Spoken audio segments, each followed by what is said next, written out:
right, welcome back in. Just another football show. Facebook exclusive. Facebook, YouTube. We're doing a lot of things. We're trying to put it up on a couple spots. Alternate media. Alternate media. Good work out of you, Ryan. That's what we're going to do. We are starting our wild card weekend preview. Super wild card weekend, as they're calling it. It's a weird thing, but you're not wrong. It is what they're doing. Double, triple headers. Yeah. Yeah, it's nice. It is going to be a fun weekend. You guys keep an eye on the social medias. We're going to be releasing videos over the next few days. We are talking to fans of all of the teams playing this weekend. I feel really bad for my kids. We're previewing. They're going to want to do stuff, yeah. But I'm like, nope. 1 o'clock kickoffs both days, 3 games. All the way through. Sorry. All the way through. Maybe mom can take you to the doctor. I don't know. Yeah. So we're going to kick things off. I don't know. We're going to try to do these in order. So here we are. Game number 1. Colts Bills, noon kickoff, Saturday. We talked to Colts fan Sean in the preseason. He's fun. We're gonna have him on, and then staple of the show, friend of the show. It's almost upsetting that this is like the first one of these. Bills backer. Yeah, Matt's good. People. He's good. He's a good guy. We're gonna have him on. We're gonna talk Bills. We're gonna talk this matchup. We're gonna have a lot of fun. Make sure you guys are sharing. Make sure you guys are liking these, keeping an eye out. Help get the eyes on the the product. These are shorter, so we're hoping that people listen. They like what they're listening to, and go, hey, I'm gonna check out this podcast. And that's the end goal. 2 hours. Yeah, because we can go a little long on our recaps and stuff. We're having fun, and we really would like you guys to join us for those. But these are a little shorter. Give us a little taste. See what you like. If you're into it, give us a like. Join the Facebook group. Always having fun conversation in there. Yep. And you will get our thoughts on this game Friday. Join download the podcast on Friday. We will give you our predictions for all of these games. So, without any further ado, I think it's time to get Colts fan Sean on the phone, right? Yeah. All right, so now we're going to welcome on Sean. He is our Colts fan. Colt Forged? Colt Forged, whatever it was they ended up going with. Good matchup, I think, here. On the better half of things for the wild card weekend, I would have to say. Sean, just quick, immediate reaction. How you feel about the game coming up this weekend? I have to admit I'm a little nervous for it, just because of the Bills. They have such a high octane offense, and with Josh Allen playing at the level that he's playing at right now, I am slightly nervous for it. But we do have a stout defense. As long as our pass defense shows up, we can stop the run. And the Bills, they haven't really had a great run game this year. So with our run defense, the run isn't going to be an issue. We just have to be able to stop the passing offense of the Bills. And then on the offensive side of the ball, we have to be able to keep up with them as well if it does end up turning into a shootout. Yeah, Sean, I told these guys before we went on to air here that I kind of feel bad for the Colts in the sense that this is a team that I've sort of been a little higher than some others throughout the course of the season. I think they're a very well-rounded team. I think they can play really good defense. Like you had mentioned, though, this Bills team is coming in red hot, and they might be the team to beat coming forward here. But if there is a team to do it, like you said, the Colts, they're stingy on defense. They can play very well, and they're getting things going on offense in a way that you really haven't seen throughout this season as a whole. The young running back that they just drafted, playing phenomenal football. T.Y. Hilton back, healthy, looking very good. And the one thing, and it's the big thing that you haven't seen yet this season, is you haven't seen that bad Phillip Rivers rear his ugly head. Do you think we can skate through this weekend without seeing that as well? That's a really good question. As you know, the game's going to be played in Buffalo, and allegedly the weather is supposed to be like 27 degrees based on the forecast.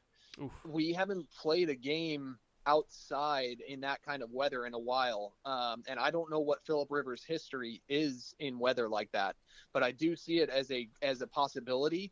But I think that Frank Reich, the game plan that he lays out to keep Phillip Rivers secure, he builds off of the run game early. Jonathan Taylor has been a killer in the backfield for us, and then Nyheim Hines has been a good supplemental back to that. We're on offense. Frank Reich is really trying to build the run game and keep the game off of Phillip Rivers' shoulders. But we have seen there's only been like maybe 1 or 2 games where the game did have to be on Phillip Rivers' shoulders, and he didn't perform up to par where all these other quarterbacks, Josh Allen, Patrick Mahomes, Tom Brady even, these guys are playing at a star level when the game is in their hands. And Phillip Rivers, in the few games that we've seen, he hasn't been able to carry the team on his back. So that is interesting. I mean, it's an interesting thing to think about. I really hope that Phillip Rivers doesn't put up a really, really bad game. I mean, heck, I'd be happy to see Phillip Rivers go out there and be the gunslinger that he is and throw 3 or 4 touchdowns. Probably won't happen, but I'd love to see it. With that wonky release. Yeah, he's been playing for 40 years, and he can't figure out the proper way to throw a football. His face. He makes a funny face. Yeah, his 3/4 arm slot release, yeah. Yeah. I think if we're looking at this game, this is the early game Saturday, I believe. So if we're looking at this game Saturday night, Sunday morning, and you tell me Phillip Rivers is 21 of 30 for 255 yards and a touchdown, without looking at the score, I'm going, it's probably a game they won. If it comes down to it like that. I think that's the key. Like you said, you got to get this run game going. Jonathan Taylor, Nyheim Hines playing very well. At one point, he was leading the team in receiving. Yep. I know that. Yeah. I know that because I was riding pretty hard with him in a fantasy league or two. So, but that is like you said, that is the success here, is to keep it out of Phillip Rivers' hands. On the flip side of that, Josh Allen, like you said, playing very good football, lights out. Got himself in an MVP conversation. In the conversation. Very high up in it. But yes, there have been times throughout the season where early on in games, if you can force one fumble early, you can maybe get him to make a mistake and get another fumble. Is there a way that this Colts defense can kind of force Josh Allen early into making some bad decisions and then sort of capitalize on those? Yeah, I think that the pass rush. I think that if the pass rush can get there, and as long as our pass rush is able to contain Josh Allen within the pocket, keep him inside the pocket, seal off the edges, and then let DeForest Buckner push his way up the middle and go get to Josh Allen. Josh Allen's a big guy, 6'5", 230. He's not going to be easy to take down, but DeForest Buckner is 6'7" and 300 pounds. Yeah, I mean, it's a perfect guy to go to rush the middle, collapse the pocket. As long as the edges can contain the pocket around Josh Allen, let the guys in the middle eat up the interior and get to him. Yeah, I'm a big DeForest Buckner fan. I miss that guy back there in San Francisco. And he had a great quote this weekend when asked about his team style of pass rush and, how they can defend against the run and also get at the quarterback. And he's like, well, we get to the quarterback on our way to stopping the run, or something along those lines, vice versa. So that he takes big pride in ability to force problems for opposing offenses. So that's a guy you want on your team. And like you said, if he can get there early, make Josh Allen make some mistakes, that could be the difference maker, the deciding factor in this game. Yeah, absolutely. Yeah, it's going to be the turnover margin in this game, I believe. The fact that the Bills don't really have too much of a run game, the game is going to be put a lot on Josh Allen's shoulders from the get-go. And the fact that the Colts have the 3rd best rush defense in the league, the running game is going to be pretty much neutralized for Buffalo from the get-go. At least that's what I'm hoping. And then, put it on Josh Allen's shoulders. And and we all know early in his career, he had severe fumbling issues. So if we can get to him in the pocket, heck, even get to him outside of the pocket with a few blitzes, make sure that we keep someone spying Josh Allen, maybe Darius Leonard, and as long as they keep chopping away at that ball and trying to get that ball out of Josh Allen's hands, that'll be beneficial for the Colts, as long as Phillip Rivers doesn't go out there and turn it right back over to the Bills. Yeah, we know that the Bills are on a hot streak. They've beat a bunch of good teams this year. The Colts have too, by the way. The Colts' only losses are to playoff teams in that one game against the Jags that we don't want to talk about. That was week one, Jags. That was week one. That's basically a playoff let's not team. talk about that. Caught them off guard. The rest of the games that the Colts dropped were all against playoff teams: the Browns, the Steelers, and it just kind of goes a little bit under the radar how good this Colts team has been. I think it's a little bit of a smaller market, but Frank Reich has been fantastic. This team has been playing very well, and despite how good the Bills are, they haven't run up against a Darius Leonard yet. Eberflus's our defense is run very well. They don't try to do too much. They know to just kind of do well, I hate the quote because it doesn't have to your be job. Bill Belichick, but they know to just do the thing they're supposed to do, right? I didn't say it. So do the thing you're supposed to do, be where you're supposed to be, and it works out. So do you think that Darius Leonard can kind of be the kryptonite to this Bills offense that has been red hot the last month and a half or so? I think that it's gonna have to be an overall defensive effort. So our secondary has been, for one, banged up on the Colts, and then also we have the Colts have a lot of inexperienced players playing in the defensive backfield. So those guys are going to have to really cross their T's and dot their I's and come out and stick to their assignments and play the game well. Darius Leonard is going to have to step up. He's going to have to rally the troops on defense. Lately, the Colts have been actually getting pretty well smashed on the defensive side of the ball. Everyone's been throwing the ball against them at will. With the way that Josh Allen made, Xavier Howard and Byron Jones look like he was throwing up against preschoolers out there. Josh Allen was just lighting it up, and that was in one half. So it's going to have to be an overall team effort. It's going to have to be the defensive line getting pressure. It's going to have to be the linebackers covering their assignments. It's going to have to be the DBs forcing the wide receivers to run bad routes, pushing them off their routes. If they play man, going to have to press them real hard at the line of scrimmage, especially Stephon Diggs. And you cannot let Stephon Diggs beat you, because he will, and he'll take advantage of it. Can he rally the troops? I really hope they can.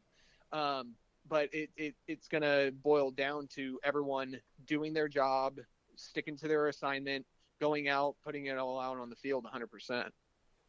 Any concern about momentum for you? You came off that loss to the Steelers a couple weeks back. The game against the Jags this weekend was all too close. It was a one-score game until about 3 minutes left, 3.5 minutes left in the game when Jonathan Taylor punched one in from 45 yards out. Any concern about momentum? Because Indianapolis has been a little rocky the last couple weeks.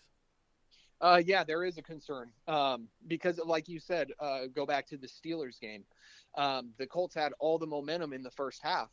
And then it was on, I want to say it was the touchdown pass from Roethlisberger to Deontay Johnson, where Deontay Johnson laid out for it, caught it in the end zone. That was a serious momentum shift, and you could see it in the game. It was almost immediate. As soon as that catch was made, Steelers had all the momentum, and Colts lost it all. The Colts have had problems throughout the year being a one-half team. Early on in the year, they were only a second-half team. They never showed up in the first. In the second half of the season, they've been a first-half team, and they stopped showing up in the second half. So they're going to have to play collectively 60 minutes of football in order to try to compete with this Bills team, because I know that they have to look at this game now, playing the number 2 seed, one of the hottest teams coming into the playoffs. If they go out there and pull off the win, guess what? They got Kansas City the following week. So they're gonna need all the momentum. They're gonna need everything that they can possibly get to get them through this tough playoff stretch that they're gonna have to play. And that's, unfortunately, being the 7th seed, that's what they have to do. But momentum could be an issue, but they have to come out and play a full 60 minutes of football. Otherwise, the Bills have the game. All right, Sean. I always sort of feel some of these heavy underdogs. I feel bad asking the question, but I have to ask. We have to get get your official prediction on the board here. Give me a pick for this game. Give me a final score. How do you feel this one's going to end up? Oh, Everyone's had that man. reaction. Yeah, because it's a hard one. It's really hard one. Because I like this Bills team, and I really like Josh Allen. I think he's a superb quarterback. And I love my Colts team. I love the direction that they're going, but I don't think that they have enough offensively to compete in a shootout with the Bills. And I think that's what it's going to turn into, is possibly a shootout, but I just don't think the Colts have enough. So I'm going to say final score is probably going to end up being somewhere in the range of 31 to, I want to say maybe 31 to 28. It's going to be a back and forth game, not super high scoring. I believe that the defenses are going to come out and do their jobs as well. If it ends up snowing, I'm going to say it's going to be 17-10. Yeah, that's fair. Yeah. Yeah, that's absolutely fair. All right, man. We're gonna let you go. We appreciate the time, and if your Colts manage to sneak one out, we'll be getting a hold of you next week. All right, awesome. Thanks, guys. Hey, I appreciate the time, man. Thanks, Sean. All right. All right. Well, we heard the Colts side of things. Now we got to there was never a Rebuttal doubt. time, right? There's never a Rebuttal doubt. time. Never a doubt. We had to get Bills fan Matt, Des Moines Bills backers, biggest Bills fan I know. I think, man, you got to be flying high. How's it going, Matt? I'm going real good right now. Things have been going pretty well. It's been a long time since I've had a season where I am excited about the down parts because they feel like they actually helped us get to the high parts. But that's how this season's been. I can't remember the last time that I was watching a Bills game and I didn't feel just like chill out and wanted to just start, talking politics and chit chatting about people's kids by the fourth quarter. But that's what we've been the last month, and it's been good to be a Bills fan. Yeah, it's got to feel pretty good when you can put the backups in and still hang 50 on a divisional opponent, right? 28 points came from the starters. 28 points came from the backups. That math is tasty by any measure. That's pretty good. Now, you talk about how excited you are and how good you're feeling, but at the same time, Matt, I know you're a Bills fan. Is there anywhere in the back of your mind, that, hey, things are going really good, almost too good? Not supposed to be this good. That moment came and went against Denver. The Bills of the last 15, 20 years, they lost to Denver 99 times out of 100. We came into that game and we said, okay, yeah, we've won a few. We've bounced back from the Hail Murray. We're riding high. We're looking at the Patriots next week, and they blew it. I can't tell you how many times I watched that happen. I've watched it over and over. It's not even a rerun anymore. It's syndicated. It's on, Fox 17 at 5:30 p.m. right next to Big Bang Theory. Like that's how repeat that is. But if that was gonna happen, in my mind, that would have happened at Mile High. And if I remember correctly, and I know for a fact that I do, we hung 40 points on Denver in their house. This team decided after the Hail Murray that we have to put teams away. And over the last month of the season, I'm not sure you can say anyone's been putting teams away better than the Buffalo Bills. Absolutely not. Yeah, and that's something that we kind of harp on quite a bit on this show is when a good team's up against a really bad team. What do you have to do? You have to pound them. You have to put them away. It doesn't matter. We get into talking schedules and stuff like that, and you play who you play, but the good teams will always blow away the bad teams, and that's what this Buffalo Bills team has been doing to everybody, good or bad. They've just been putting it to them. You talk about that Denver game, sort of a trap situation that normally they would have fallen into or able to come out. I look back even further than that, early in the season, that Rams game, when St. Louis kind of chipped back in there, rattled off some like 34. Los Angeles, friend. St. Louis. You're Louis, the professional. Sorry. Los Angeles. Golly, I'm the guest here. There's Wow. always Get your act together. there's always one. It's always one. At least I haven't called the Chargers San Diego in a long time. I was due for that. Right. But He's been getting Washington correct recently, Yeah, so I'll That's give all him right. that. We played Oakland earlier this season too. We'll talk about that. yeah, but you comfortably in the leads, cruising, and all of a sudden here comes this Rams team, rattles off some 34, 35 unanswered points in between, the end of the third quarter through the fourth quarter. Still, Buffalo able to bounce back. To me, that was a big hey, we're here, we are for real moment for Josh Allen. That was and this early team. in the season, Yes, so it was kind of very saying, early. oh, okay, because the Rams were on a little bit of a hot streak and had all these kind of Super Bowl aspirations, and the Bills just kind of put them in their tracks.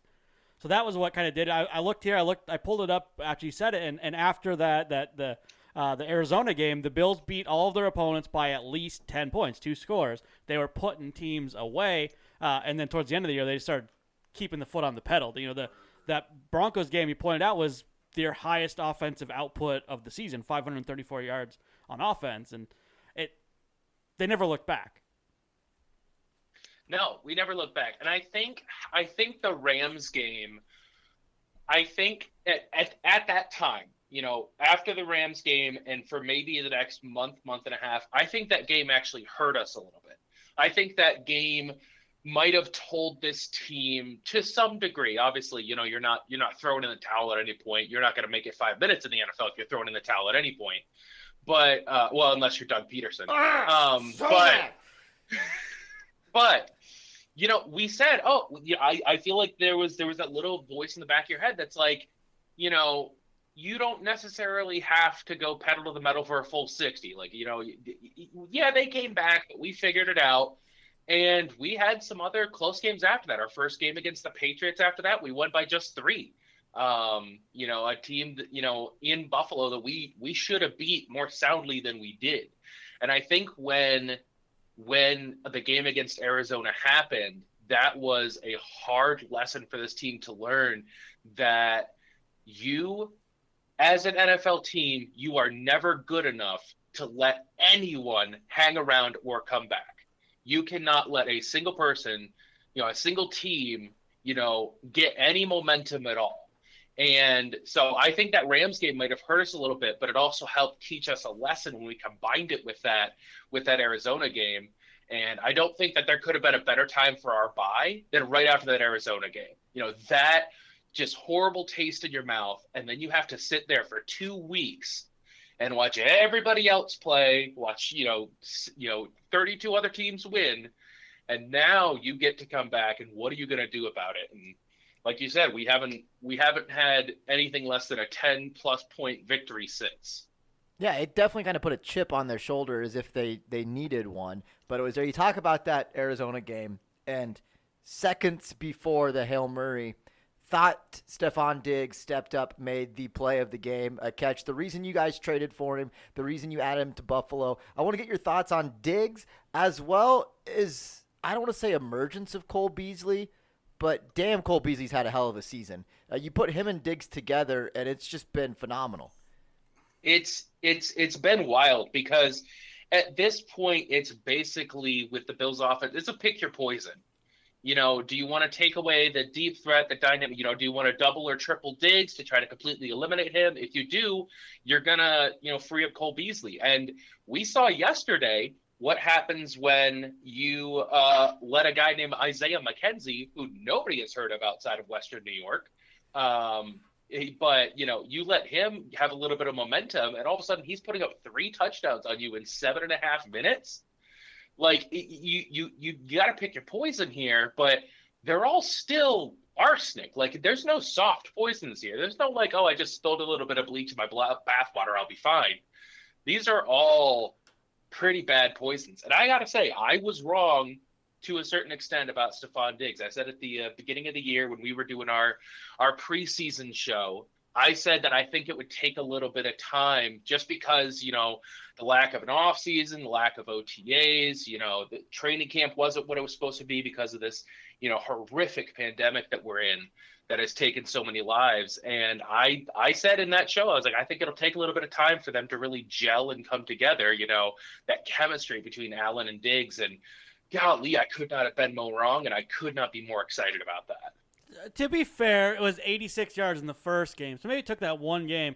But right out the gate, the second game was 153 for Diggs and Allen. So yeah, they went up to put 1,500 yards together. Stephon Diggs having one of the all-time seasons, and it's just one of those trades that was not truly appreciated at the time. We're like, okay, this is big. Okay, this is something, right? This is something, but. Not to cut you off, Ryan, but I think there was a little bit of trepidation. Like, Matt, you had said, how is Diggs going to fit in here without an offseason? But also, how is Diggs going to fit in here? Yeah. He sort of was labeled a little bit of a problem with the way things went in Minnesota. Oh, there's millions of tweets about it, right? Him wanting to get out and the trade me or come get me to other teams. And now he goes into Buffalo. You're like, well, wait a minute. Josh Allen throws a great deep ball, but they haven't had a lot of success up to this point.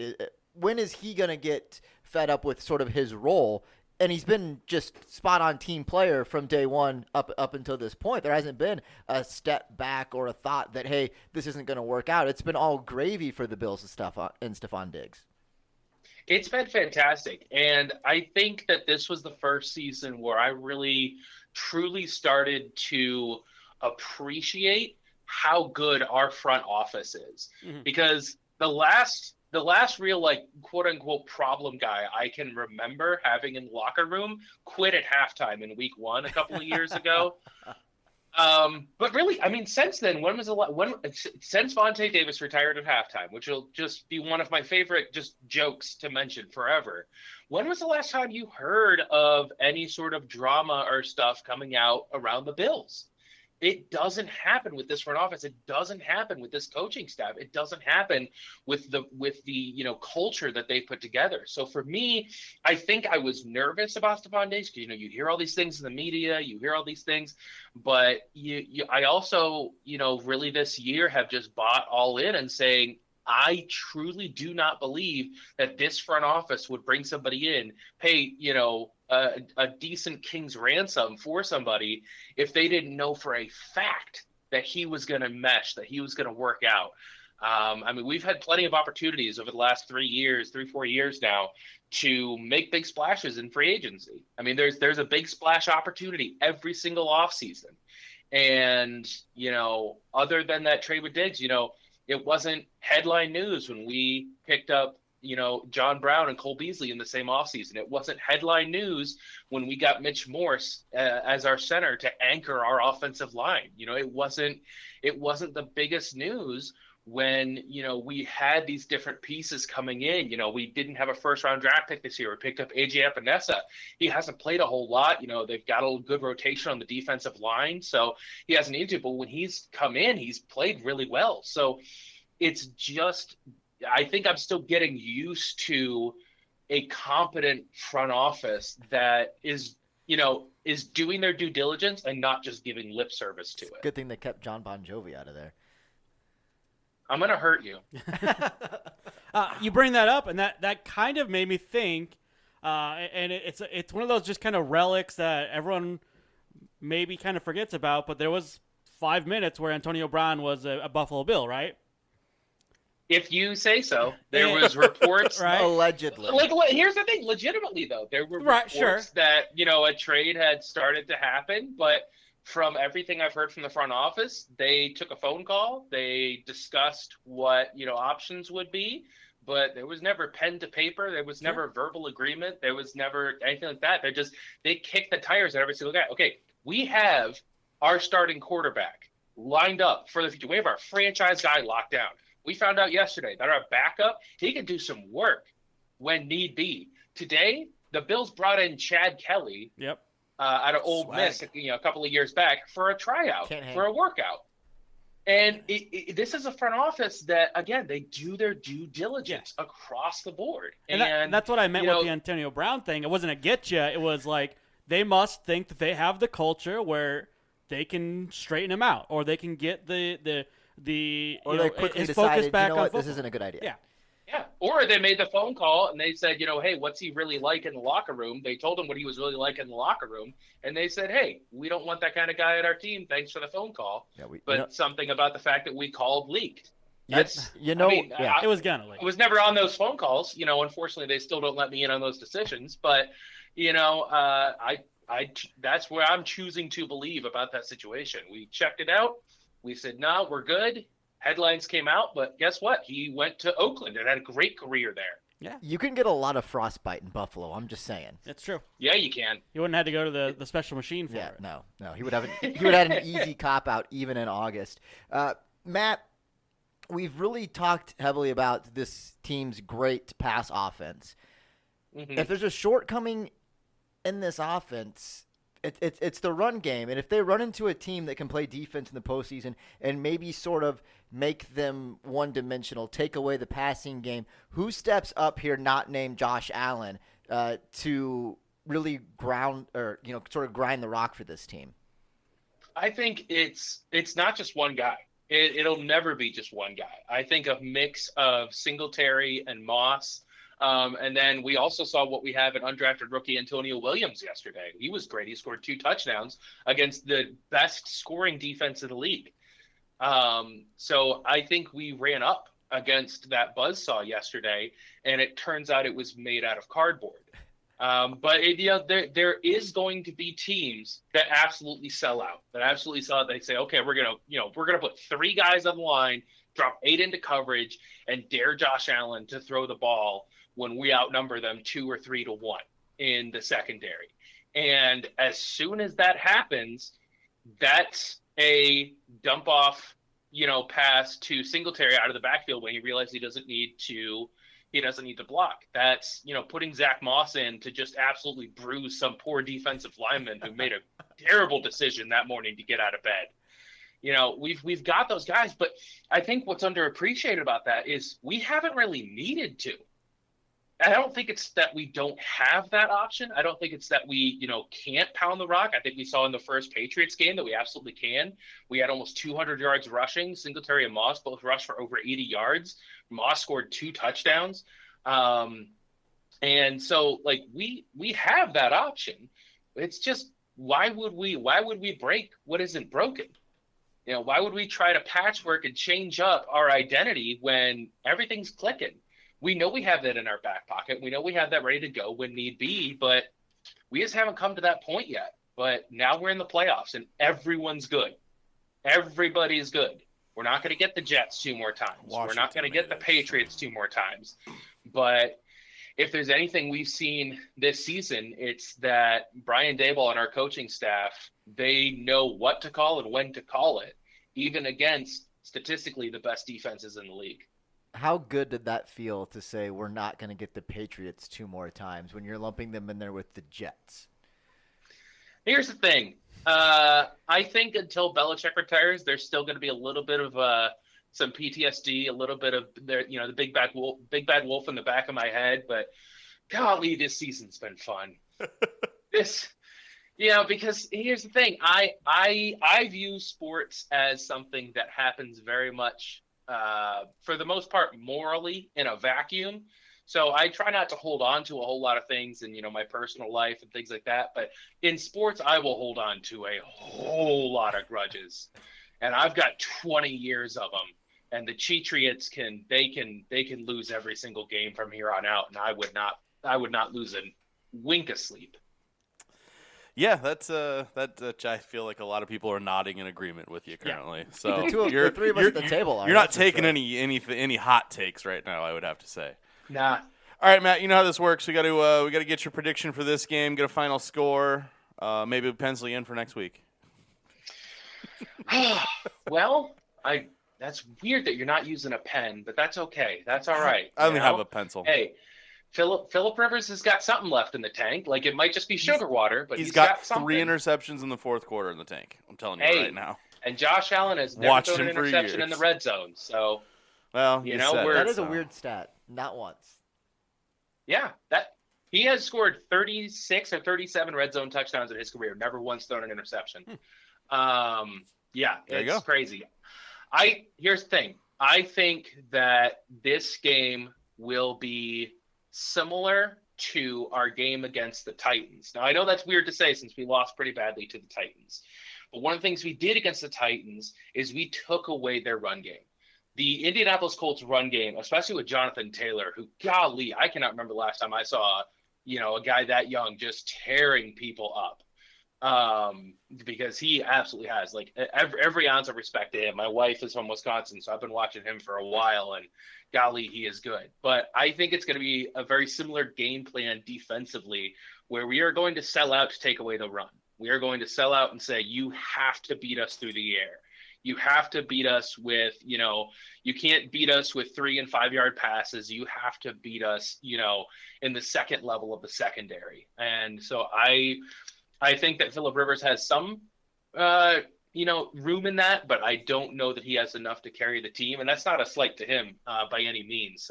This is a team coached by Frank Wright, who led the single greatest comeback in NFL history. So even if, they're down 35-3 in the second half, I'm not going to feel really comfortable until we hit all zeros.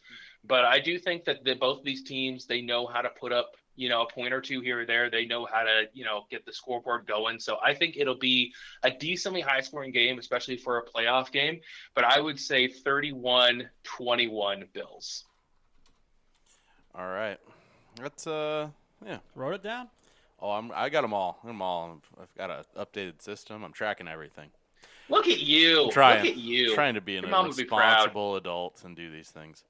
All right, Matt, man, if he just wants to hold you accountable. If you're you guys, or if someone nails it dead on, like these things now, happen. I do have one question, just a little bit of my homework. Sure. At the end of the day, when we were talking before the season started, I can't tell you guys' voices apart. So I don't know who it was, but somebody said, I think we got a chance to win the division. And one of you guys said, I have it written down on a Post-it note. Yeah. That you said summer of 2019, you said not this year, but next year the Bills will win the division. Am I correct on that? You are absolutely correct on that. I don't have the Post-it note, but it was me, and I absolutely remember it. I can I'll pull the audio. I'll have it. I'll pull the audio. Pull the audio, put it in the episode. We'll throw it in there. Write that down on a Post-it note. Yeah, right. I appreciate that because it did happen. You're absolutely correct. You did call that one. It feels really good to be right. It feels really good to be right. But yeah, I think that this is a team that is going to be really, really fun, and I think it's gonna. I think we'll be chatting next week. I think there's a real good chance. Yeah, I would agree with you as much as I will hope that that's not the case as a Chiefs fan. But